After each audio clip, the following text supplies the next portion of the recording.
በአሜሪካና በኢራን መካከል ያለው ፍጥጫ አደገኛ ወደ ሆነ ወታደራዊ ምዕራፍ ተሸጋግሯል።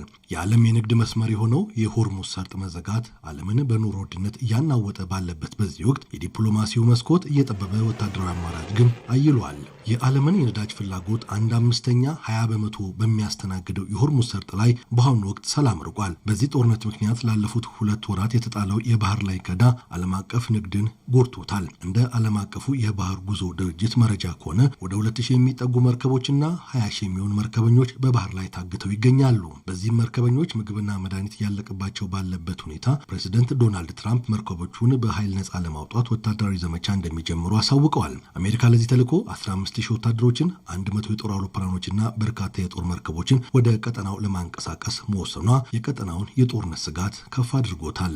ቴሄራን በፓኪስታን በኩል ለዋሽንግተን የላከችው ባለ 14 ነጥብ የሰላም እቅድ በፕሬዚደንት ትራምፕ ዘንድ መጥፎ ስምምነት በሚል ውድቅ ተደርጓል። ይህ እቅድ ከወትሮ በተለየ ዝርዝር ጥያቄዎችን ያቀፈ ሲሆን ኢራን እንደ ዋነኛ ቅድመ ሁኔታ ያስቀመጠችው የአሜሪካ ጦር ከአካባቢው ሀገራት ሙሉ በሙሉ እንዲወጣና በሊባኖስ ያለውን ጨምሮ በሁሉም ግንባሮች ጦርነት እንዲቆም ነው። ከዚህም ባለፈ ቴሄራን በባህር ላይ የተጣለው እገዳ እንዲነሳ፣ የታገዱ የገንዘብ ንብረቶች እንዲለቀቁና በሀገሪቱ ላይ የተጣሉ ማዕቀቦች በአስቸኳይ እንዲነሱ ትፈልጋለች።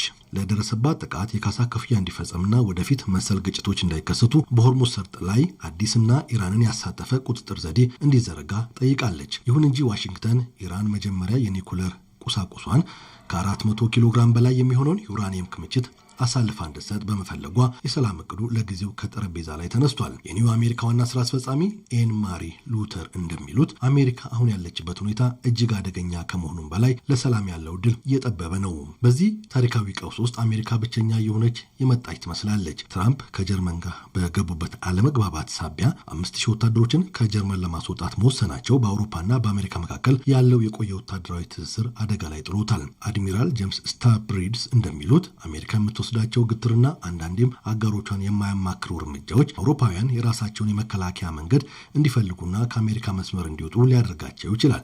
ይህ መከፋፈል በኢራን ላይ አሜሪካን ያለ አጋር ሊያስቀራት እንደሚችልም ስጋቶች አሉ። በዚህ ቀውስ ውስጥ እጅግ አስደንጋጩ ሀቅ የኢኮኖሚ ተቃርኖ ነው። ዓለም በኑሮ ውድነት ስትመታ የመከላከያ ኢንዱስትሪው ግን ታይቶ የማይታወቅ ትርፍ እያጋበሰ ነው።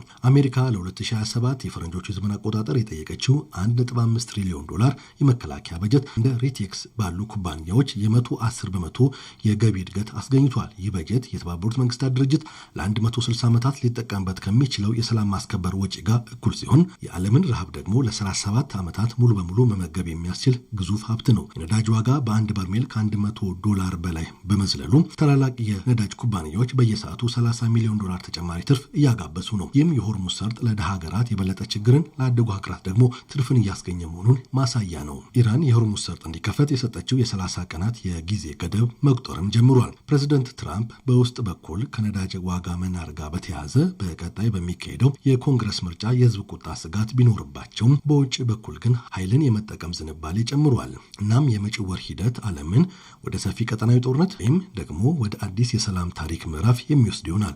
በመሃሉ ግን ተራው የዓለም ህዝብ የኑሮ ውድነቱ እየተጋፈጠ መርከበኞች በስጋት ባህር ላይ ተንሳፈው፣ የጦርነት አትራፊዎች ደግሞ የትርፍ መዝገባቸውን እያደለቡ ሂደቱን ይከታተላሉ።